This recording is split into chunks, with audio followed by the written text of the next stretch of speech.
HighBridge, a division of Recorded Books, presents Practical Equality, Forging Justice in a Divided Nation by Robert Tsai, read by David Shih. We have called by different names, brethren of the same principle.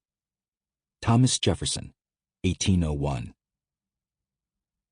Introduction.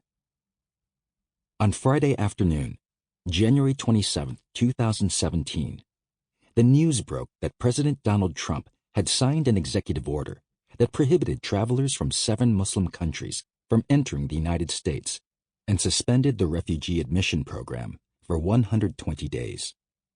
President Trump found the admission of Syrian refugees detrimental to the interests of the United States and paused that program until further notice.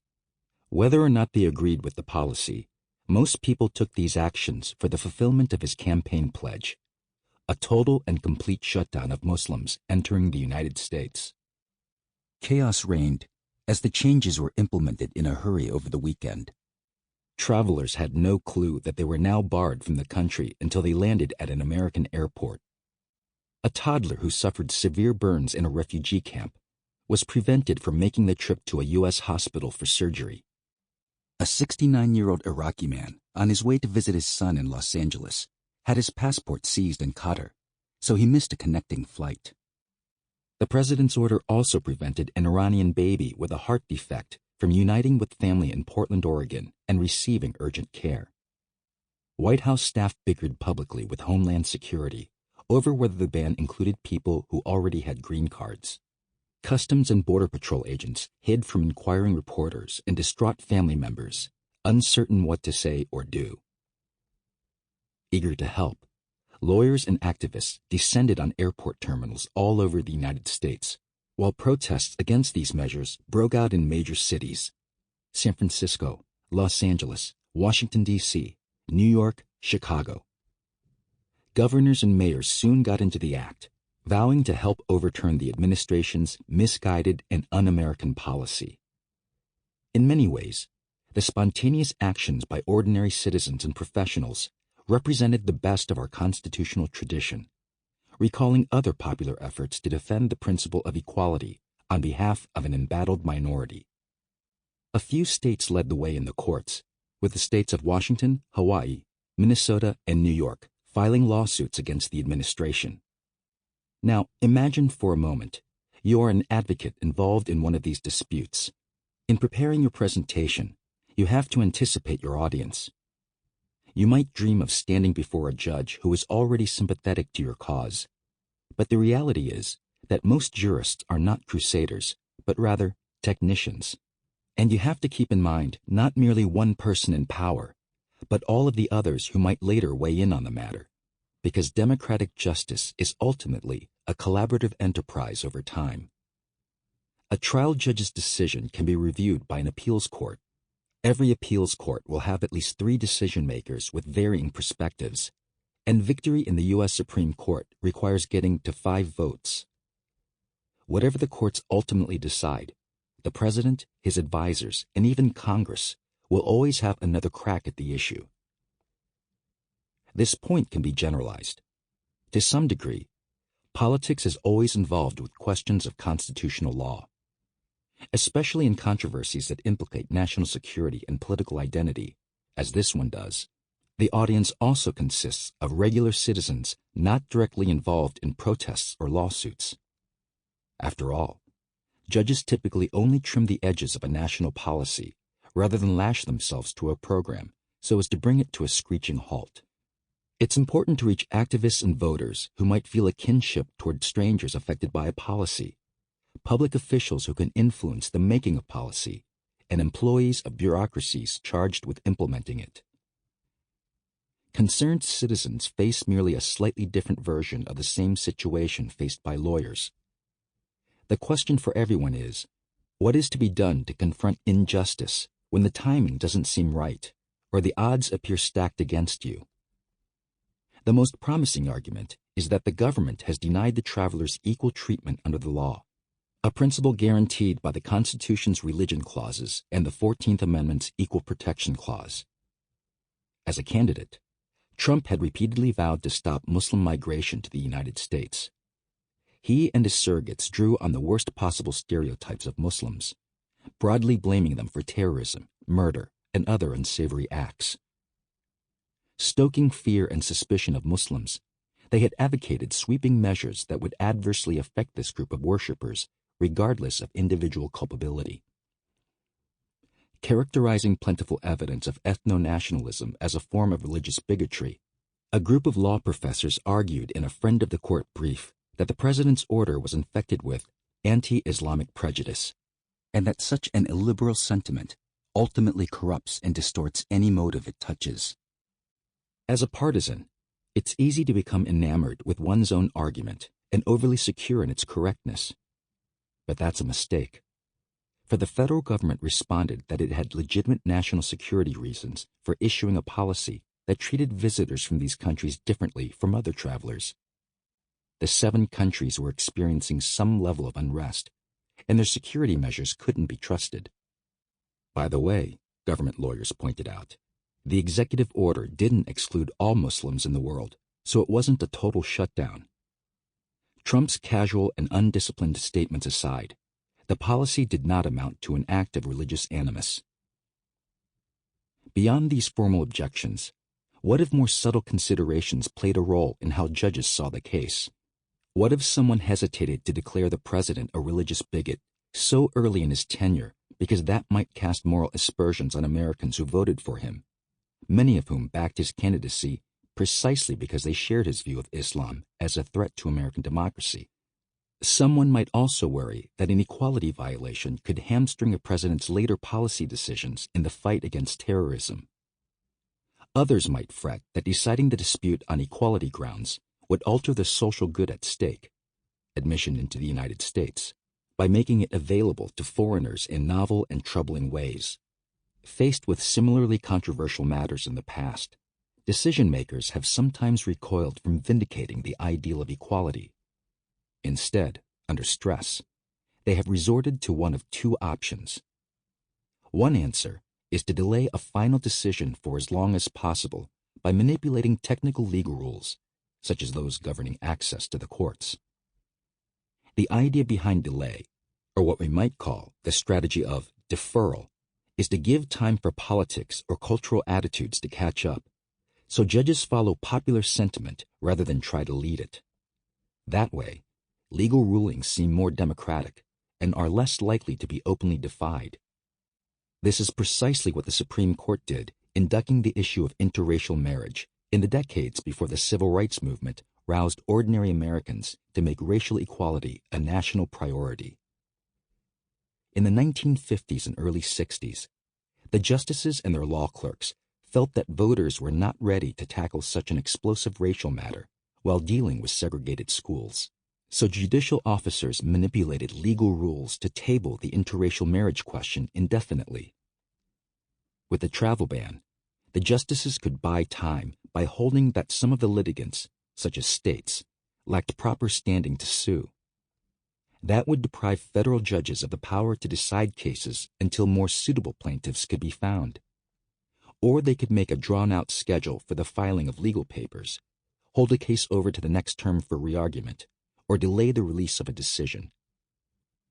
Because the original executive order, and even the president's subsequent orders, contained specific time frames, some of the issues would eventually become moot, or no longer worth deciding, if judges sat on their hands long enough.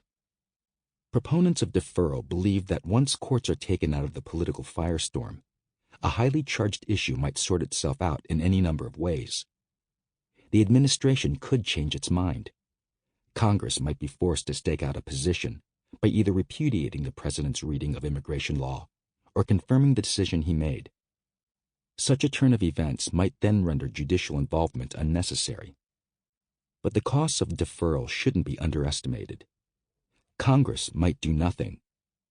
Delay breeds uncertainty and stress for travelers whose lives must be placed on hold and for government officials who must enforce the president's order. Haphazard decisions on visas and admissions to the country aren't good for anyone.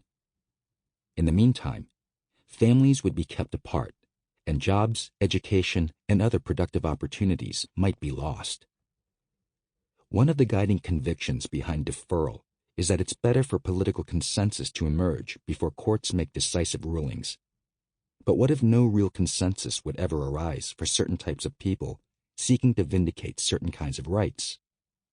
Refugees, by definition, are people without a home, displaced by war, natural disasters, or other forms of misery. If a majority of Americans never arose in support of refugees, would that mean it is right to table their claims indefinitely? Surely at some point, filibustering becomes its own kind of inequity.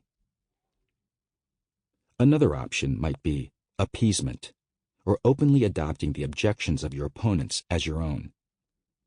The animating idea is that some recognition, however incremental, is better than none at all. In the past, advocates have sometimes settled for a more cramped version of equality than has been ideal. Gay rights activists had to decide whether to support civil unions or repudiate them as separate but equal to traditional marriage. Those who battled racial segregation decades earlier had to choose between equalization of resources and social integration. As for President Trump's travel ban, one could cut refugees loose on the view that their ties to the United States are more attenuated than those of people already on the path toward citizenship, and their claims are weaker under existing law. Another possibility might be to allow an emergency exception to equality, by saying that when national security is at stake, we should allow the state to treat worshippers of some religions differently from those of other religions. But appeasing opponents of equality, too, has its drawbacks. We might be consigning vulnerable populations to legal purgatory, or creating special exceptions at the very moment that someone desperately needs a robust theory of equality. By acceding to feeble slices of egalitarianism, we might then be colluding with oppressors to perpetuate injustice, rather than committing to dismantle pervasive inequality. Once we draw legal lines, they can come to acquire a power of their own, to the point that boundaries are all we can see, instead of the suffering they authorize. The concerns I have just described illustrate the perennial tussle between principle and realism, with these two possibilities, deferral or appeasement, seen as the best options if a constitutional ideal cannot be vindicated in a full-throated fashion. But neither option serves democratic justice or advances the principle of egalitarianism. Whereas the problem with deferral is that justice delayed may be justice denied, the flaw with appeasement is that justice in half measures could leave future generations worse off. Instead, we must strive to find a solution that neither abandons the project of equality when things get complicated, nor drastically downscales what citizens deserve. Practical equality presents a way out of this dilemma. Where agreement cannot be reached on equality grounds, we must pursue alternatives that can plausibly serve the goals of egalitarianism. This involves taking a further step, being open to second-best solutions when we falter in doing the hard work of equality. It also means developing workable alternatives, not merely because it's clever strategy, but because it's a matter of constitutional duty. This is a responsibility that falls on all of us, citizens, activists, elected officials, and judges. I call this approach practical egalitarianism because it entails creating a long-term backup plan to deal with recurring situations where we struggle to enforce equality's demands. Practical egalitarians take seriously the basic idea of civic equality for all, but they feel keenly the hardships when we dawdle in dealing with claims of injustice or openly settle for less than what people deserve. It's critical to win legal battles, but sometimes that means holding territory that has already been secured. Progress is wonderful, but to preserve gains, it can just be as crucial to win skirmishes without draining resources or killing the spirit of supporters. Whenever we struggle to agree about equality, we have an obligation to seek out alternative solutions. We do that by substituting the idea of equality with the next best thing. This way, we not only can break an ideological logjam and render justice in particular disputes, we also build a political culture that values respect, dignity, and the rule of law. Next best concepts that can do some of the work of equality include fair play, rationality, anti-cruelty, and free speech. These aren't the only useful tools for such purposes, but they are excellent exemplars. Each of these legal ideas has, at one time or another, been valuable in promoting equality when people run into trouble reaching consensus. The norms are found in abundance in leading accounts of liberalism and codified throughout the U.S. Constitution, such as the religion and speech clauses, the Fourth Amendment's search and seizure requirement, the twice-mentioned notion of due process, the Eighth Amendment's ban on cruel and unusual punishment, and the various guarantees of procedural fairness for criminal defendants. Our historical experiences confirm that these ideas are closely related to the principle of equality, and that we can choose to harness these connections for the ends of justice or to further oppression. Each of these solutions can, in its own way, ameliorate some of the harms associated with inequality. As alternative reasons, they can also serve as common ground because they don't require a finding of malice. They're often less invasive in their reach, and they don't raise the same concerns about political backlash. Everyone adores equality in the abstract, but we regularly have trouble agreeing to do something about inequality in practice. These difficulties are certain to continue. Let's start with a definition of equality that nearly all can embrace. Individuals in similar circumstances ought to be treated the same. But consensus can begin to disintegrate once we move beyond the ideal citizen to other kinds of people who might be deserving of equal treatment. Migrants, belligerents, criminals, social deviants, the disabled. How we talk about equality can make things worse. The fact is that our lives are polarized by experience, politics, and values. Yet the very structure of equality discourse can exacerbate ideological differences because it is inherently judgmental and corrective. The whole point of equality law is to identify a major breach in society's organizing rules, to punish wrongdoers, and to restore a victim to her rightful place in civic society. To find an equality violation, a person must typically determine that someone else has acted out of malice. But an authority figure might resist reaching this conclusion because saying that someone has engaged in discrimination shames the wrongdoer publicly as a bigot or oppressor. It could also trigger anger and recrimination. Because the social consequences that flow from a finding of discrimination are unpleasant, a person might be tempted to deny the very existence of inequality when he wants to avoid those consequences, even when the evidence of bias is plentiful. In fact, decision-makers have sometimes engaged in outrageous contortions to avoid having to say that a fellow public official acted out of animosity. In the infamous Plessy v. Ferguson, Justice Henry Brown insisted that a law requiring black and white passengers on a train to sit in different cars treated everyone equally, and that any sense of racial hostility was solely because the colored race chooses to put that construction upon it. In other words, a feeling of inequality should be dismissed as purely a figment of a complaining black person's imagination. At other times, fear of too much equality can grip the imagination of people in charge.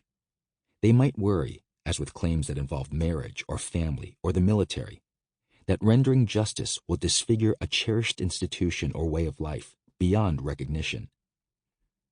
This concern, too, is about the potential effects of equality, namely, what happens to a social good once the rules governing access to that good change.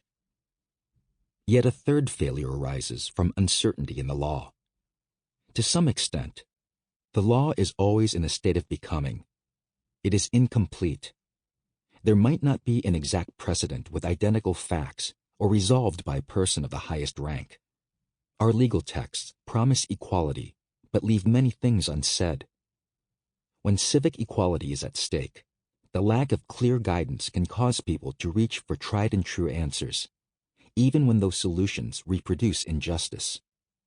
That's why equality-friendly alternatives need to be already developed, so they can fill the gaps. All of these regular obstacles to enforcing egalitarianism are utterly human and understandable. We cannot erase these instincts or concerns any more than we can extirpate the root causes of inequality. What lies within our grasp is to come up with effective, everyday plans to overcome recurring impediments to democratic justice. Although the ideal of equality can be difficult to enforce at times, we must protect the integrity of the concept. Egalitarianism is a moral principle that demands respect for others and rejects domination by one group over another. The principle works best when it is capable of expressing moral outrage and disrupting older social patterns that reinforce injustice. What makes equality so potent is also what makes it so hard to apply. But the solution is not to water down the idea. The answer is to come up with a backup plan. None of the second-best solutions I discuss are ostensibly about equality, yet all of them can be used to produce effects that are a net positive, not only rendering justice in individual disputes, but also helping to create a culture in which human beings are valued, regardless of superficial differences. The idea of fair play, for example, can act as an effective substitute for equality when officials recoil from the prospect of enforcing egalitarianism. Fair play is closely associated with the text and history of the Due Process Clause and encompasses the concepts of notice and a chance to be heard. When something important is at stake, these values of procedural regularity can help ameliorate problems of differential treatment. Another basic concept, the rule of reason, can work wonders when people cannot agree about what equality requires. Every law must be justified and have an empirical basis. A law cannot be irrational, arbitrary, or based on unfounded fears of strangers. The Fourth Amendment essentially restates the rule of reason as a principle that governs everyday interactions between citizens and the police during searches or seizures. When implemented the right way, that approach can reduce reliance on outdated stereotypes and unfounded fears of others when the government uses force against human beings. The prohibition on cruelty can also advance the cause of egalitarianism. It turns out that the most inhumane sanctions are usually inflicted on members of despised groups, such as the homeless, people with disabilities, and individuals convicted of serious crimes. Becoming more cognizant of atypical or harsh policies would help deter this kind of discriminatory treatment. Finally, the closely related rights of free speech, petition, and assembly can serve as common ground to alleviate unfair burdens. At times, these ideas, which enjoy significant cultural support, can be used to do some of the unglamorous spadework of equality. Because Americans cherish freedom of thought above all other liberties, they are often more willing to deal with systematic inequities that raise First Amendment concerns. If we use each of these techniques diligently, we can develop a body of justifications and practices that serve as second-best solutions when egalitarianism is unavailable as a consensus rationale. Doing so would best balance principle and realism. Once we get better at pursuing equality by other means, citizens and officials alike will be equipped to push for the ideal, maximize second-best solutions, and avoid worst-case scenarios. In the spirit of the humanistic origins of American pragmatism, practical egalitarianism preserves equality as an effective civic ideal, so we can express moral outrage when we are capable of doing so. This is critical to deterring misconduct by public officials, enabling the work of activists, and ensuring that remedies are available. It also prioritizes the immediate reduction of harms associated with inequality by vindicating rights straight away, rather than allowing pernicious disparities to fester. And finding multiple ways to do justice reduces pressure on public officials to make bad law. This last concern is a point of emphasis because some of the most dangerous things in the law are tragic precedents like Plessy, which spurred the creation of Jim Crow policies throughout the country, and Korematsu v. United States, which approved the wartime internment of Japanese Americans. Tragic precedents are incredibly hard to erase once created, and they can stoke further injustice and impede progress for generations. Practical egalitarians realize that it's essential to guard against the loss of morale and the formation of immovable obstacles to justice in the first place. We can pursue equality by other means across a wide array of situations: the treatment of racial and sexual minorities, the plight of migrants, conditions of confinement, punishment, and release, felon disenfranchisement, and even routine encounters with the police.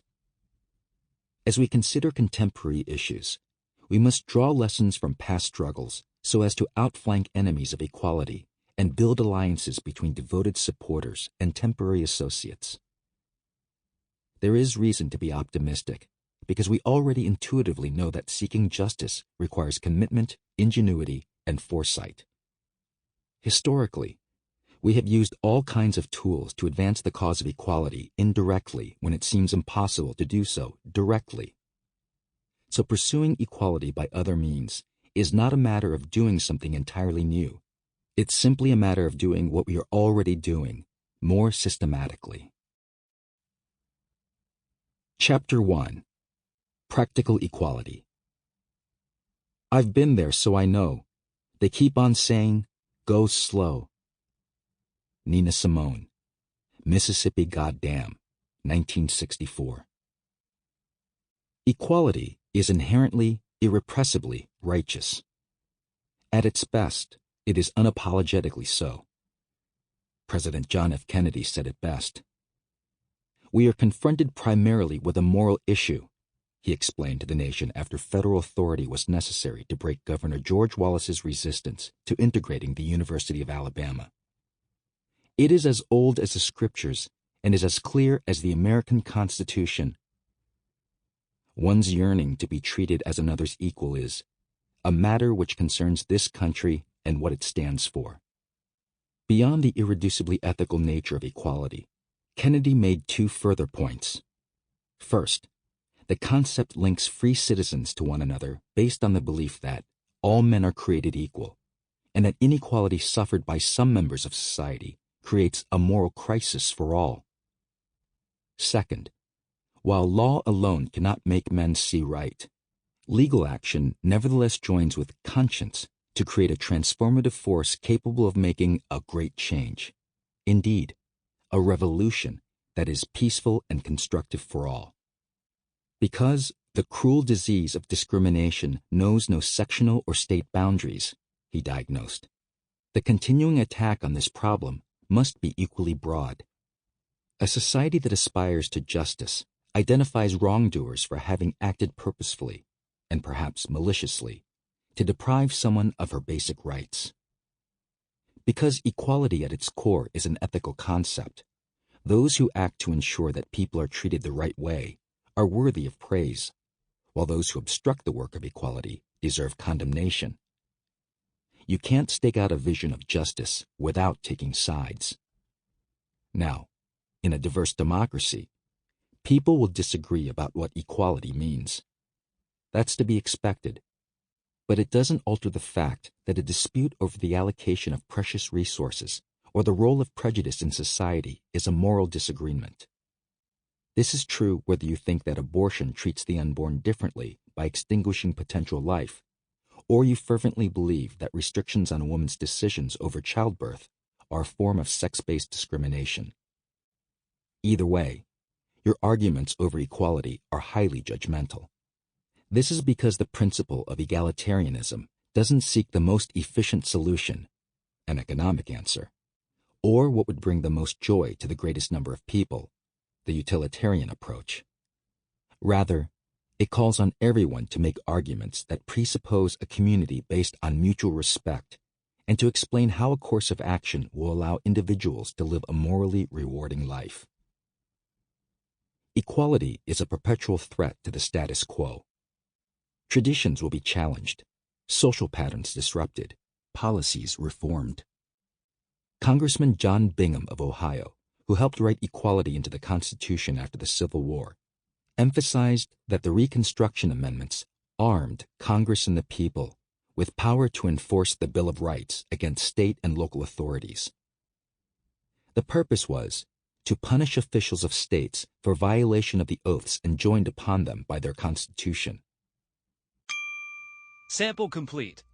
Ready to continue?